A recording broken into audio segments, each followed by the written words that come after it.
അപ്പോഴേ തന്നെ നമ്മൾ എത്ര മസാജ് ചെയ്താലും ഒന്നും ശരിയാകത്തില്ലല്ലേ. അപ്പോൾ ഒരു പാർലറിലൊക്കെ പോയി ഇതാണ്ട് ഇങ്ങനെയൊക്കെ ഒന്ന് മസാജൊക്കെ ചെയ്ത് ഇരിക്കുകയാണെങ്കിൽ നല്ല ഒരു റിലാക്സാണ്. മറ്റൊരാൾ നമ്മളെ ഇങ്ങനെ മസാജ് ചെയ്യുമ്പോൾ. അപ്പോൾ ഇപ്പോൾ ഇവിടെ എന്താണ് ഒരു ബോയിയുടെയൊക്കെ വന്നതെന്ന് ചോദിച്ചാൽ ഞങ്ങളുടെ ഷോപ്പിൻ്റെ തൊട്ട് മുകളിലുള്ള ഒരു പാർലറാണ്. അപ്പോൾ പുള്ളിക്കാരൻ നന്നായിട്ട് ചെയ്യും, കുഴപ്പമൊന്നുമില്ല.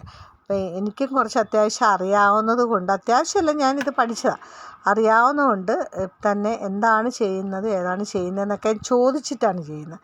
അപ്പം എൻ്റെ മുഖത്താണെങ്കിൽ കുറച്ച് ടാൻ ഉള്ളത് കൊണ്ട് പിന്നെ ഞാൻ പറഞ്ഞു ബ്ലീച്ച് അധികം ഇടണ്ട, ബ്ലീച്ച് ഇട്ടോ പക്ഷേ ഒരു 2 മിനിറ്റ്സ്, ആ ഒരു 2 മിനിറ്റ്സ് മാത്രം ഇട്ടാൽ മതി, അല്ലെങ്കിൽ 1 മിനിറ്റ്, അതിൻ്റെ ആ ബ്രൈറ്റ്നെസ് മതിയെന്ന് ഞാൻ പറഞ്ഞു കൊടുത്തായിരുന്നു. അപ്പോൾ അതനുസരിച്ചാണ് ചെയ്യുന്നത്. അപ്പോൾ പറഞ്ഞു ഒരുപാട് ഡാർക്ക് വീണത് നേരത്തെ പോകാതെ ഇങ്ങനെ ഇരിക്കുന്നത് കൊണ്ടാണ്, ഇപ്പോൾ പുതിയതായിട്ടുള്ള ഡാർക്ക്നെസ് ഒന്നും ഇല്ല, അപ്പോൾ പഴയതാണെന്നൊക്കെ ഞാൻ പറഞ്ഞു.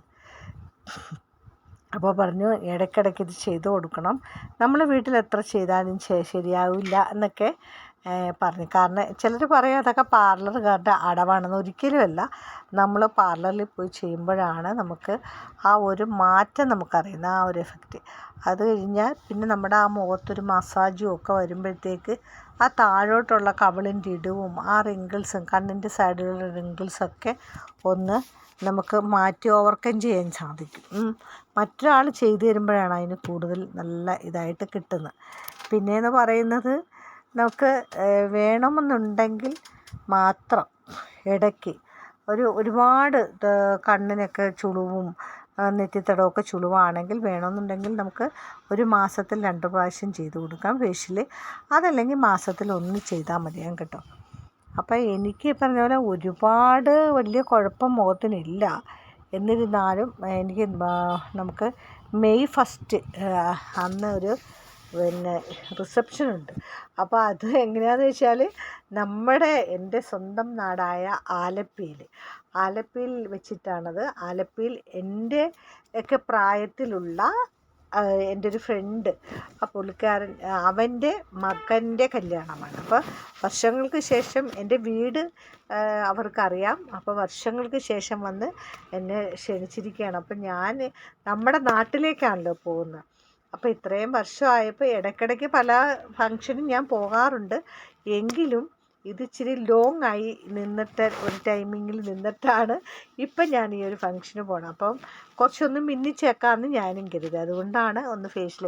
എത്രയൊക്കെ നമ്മൾ വീട്ടിൽ ചെയ്താലും നമ്മളൊരു ഫങ്ഷന് പോകുമ്പോൾ പുറത്ത് പോയി ചെയ്തിട്ട് പോകുമ്പോൾ നമുക്ക് മുഖത്തിന് നല്ല ഒരു ഒരു ഭംഗിയുണ്ടാവും, ഒരു പ്രത്യേകതയുണ്ടാവും. ഒരു ചെറിയ പൊട്ടുമൊക്കെ വെച്ച് അപ്പോഴേ നമുക്ക് എന്തായാലും ഞാൻ ഉച്ചയ്ക്കത്തെ ഫങ്ഷന് പോകുന്നില്ല. അതായത് കല്യാണം വെഡ്ഡിങ് നടക്കുന്ന സമയത്ത് ഞാൻ പോകുന്നില്ല.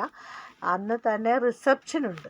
അപ്പോൾ ആ ടൈമിലേ പോകുന്നുള്ളൂ. കാരണം ഒന്നാമത് കടുത്ത ചൂട്, വെയിൽ. അപ്പോൾ ആ വെയിലത്ത് എന്തായാലും എനിക്ക് കല്യാണം കൂടാൻ ഞാൻ ആഗ്രഹിക്കുന്നില്ല. അപ്പോൾ ഞാൻ റിസപ്ഷൻ അന്ന് തന്നെ റിസപ്ഷൻ ഉണ്ടല്ലോ വൈകിട്ട്. അപ്പോൾ റിസപ്ഷന് കൂടാം എന്നുള്ള പ്ലാനിങ്ങിലാണ് തയ്യാറാക്കിയിരിക്കുന്നത്. അപ്പം ഇത് മെയ് 1 അപ്പോൾ എനിക്കിപ്പോൾ ഇന്ന് ചെയ്തു കഴിഞ്ഞാൽ നാളെ ഒരു ദിവസം കൊണ്ട് ഫ്രീ കിട്ടും. അതിന് ശേഷമാണ് മെയ് 1. അതുകൊണ്ട് തന്നെ എനിക്ക് കറക്റ്റായിട്ട് ആ മുഖം ഇരിക്കുക. അല്ലെങ്കിൽ നമ്മൾ തലേ ദിവസം ചെയ്തിട്ട് പിറ്റേ ദിവസം പോവുകയാണെങ്കിൽ ചൂടൊക്കെ അടിക്കുമ്പോൾ മുഖത്തിന് വ്യത്യാസം വരും. അതായത് മുഖത്തിന് പിന്നെയും ഒരു ഡൾനെസ് ഉണ്ടാകും. ഇതാകുമ്പം ഒരു തിളക്കാണ്. നമ്മളെപ്പോഴും ഒരു ഫങ്ഷൻ ഉള്ളപ്പോൾ അതിൻ്റെ ഒരു ദിവസം മുന്നേ എന്ന് പറയുമ്പോൾ ഒരു ദിവസം ഫുൾ ഡേ നമ്മൾ ഫ്രീയും അതിന് മുന്നത്തെ ദിവസം ഫേഷ്യൽ ചെയ്യുക എന്നതുമാണ്. പിന്നെ സാരി എന്ന് പറയുന്നത് അതെല്ലാം നേരത്തെ തന്നെ സെറ്റ് ചെയ്ത് വെക്കണം. മനസ്സിലായി? നമ്മളെപ്പോഴും അങ്ങനെ. ഇപ്പോൾ ഒരു ഫങ്ഷൻ, ഇപ്പോൾ വൈകിട്ട് ഈവനിങ് ഫങ്ഷൻ ആണെങ്കിലും നമ്മളൊരു നല്ല ഒരു ഹൈലൈറ്റ് സാരി ഉടുത്തുകൊണ്ട് പോവുകയാണെങ്കിൽ നമ്മളെ കാണാനായിട്ടൊരു പ്രത്യേകതയുണ്ടാകും. അപ്പം അതുകൊണ്ട് തന്നെ ഞാൻ ഈ ഫങ്ഷന് പോകുമ്പോൾ ഒരു സാരിയാണ് ഉടുക്കാൻ ഉദ്ദേശിക്കുന്നത്. അപ്പം ഈ ഫേഷ്യലൊക്കെ ചെയ്യുമ്പോൾ സത്യം പറയുകയാണെങ്കിൽ ഞാൻ മറ്റാരെങ്കിലും ചെയ്ത് കൊടുക്കുമ്പോഴും എൻ്റെ പാർലറിൽ ഞാൻ എനിക്ക് ഷോറൂമിൻ്റെ മുകളിലത്തെ റൂമിലൊരു പാർലറുണ്ട്.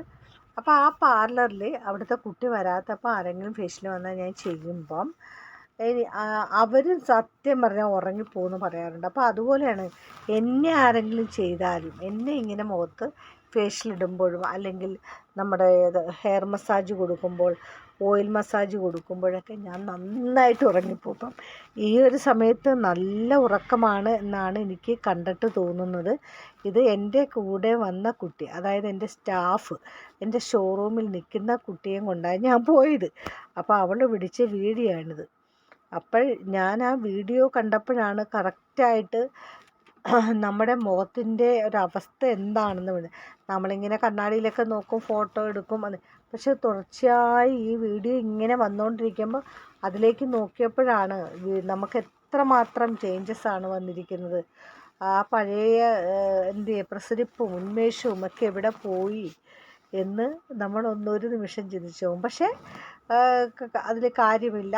നമ്മൾ പുതിയ ആ ഒരു ഏത് രൂപത്തിലാണ് ഇപ്പോൾ ഇരിക്കുന്നത്, ആ രൂപത്തിനെ നമ്മൾ കൂടുതൽ സ്നേഹിച്ച് അതിനോടൊപ്പം നിന്ന് അതിനെ പ്രോത്സാഹിപ്പിക്കുമ്പോൾ നമുക്കും കുറച്ച് ഉന്മേഷം കിട്ടും, നമ്മളും കുറച്ച് ആക്റ്റീവാകും. ഓക്കെ. അപ്പോൾ ഈ നേരം കൊണ്ട് അവർ ഫേഷ്യൽ ചെയ്ത് കഴിഞ്ഞു. ആദ്യം ഇതിട്ടു, പിന്നെ ഒന്നിട്ടു. അപ്പോൾ ഇത് 3ാമത്തെ തവണയാണ്. ഇങ്ങനെയുണ്ട്. അപ്പോൾ ഞാൻ പറഞ്ഞു, എന്നോട് ചോദിച്ചു എങ്ങനെയുണ്ടെന്ന്. അപ്പം ഞാൻ പറഞ്ഞു ഞാൻ നാളെ കഴിഞ്ഞ് പറയാം എൻ്റെ ഫേസ് എങ്ങനെയുണ്ടെന്ന്. സാധാരണ അങ്ങനെയാണ് ഞാൻ ചെയ്തു കൊടുത്താലും പിള്ളേരോട് പറയും, ഇന്ന് നിങ്ങൾ ചെല്ലുമ്പോൾ ഒന്നും കണ്ണാടി നോക്കിയിട്ട് അയ്യോ ഇത് ശരിയായില്ലല്ലോ, മുഖമൊക്കെ ആയില്ലല്ലോ എന്നൊന്നും വിചാരിക്കണ്ട. പിറ്റേ ദിവസം വൈകിട്ട് ഒന്ന് നോക്കൂ, അപ്പോൾ മുഖം നല്ല ഗ്ലേസിങ്ങോടെ ഇരിക്കും ഞാൻ പറഞ്ഞു. പിന്നെ ഇപ്പോൾ എന്ന് പറയുന്നത് എൻ്റെ ചെറിയത് ഇവിടെയൊക്കെ ഹെയറുണ്ട്, കവിളിൻ്റെ അവിടെയൊക്കെ ആ ഹെയറൊക്കെ റിമൂവ് ചെയ്യാണ്. പിന്നെ നല്ല കൂളാക്കി തരാം. ഭയങ്കര ചൂടല്ലേ, മുടി നനഞ്ഞിരിക്കുന്നു ഈ സൈഡിൽ, അവിടെയൊക്കെ ഒന്ന് ചൂട് പിടിപ്പിച്ച് ആ വെള്ളമൊക്കെ ഒന്ന് കളയുകയാണ് ഈ പാർലർ ഉടമ. അപ്പോൾ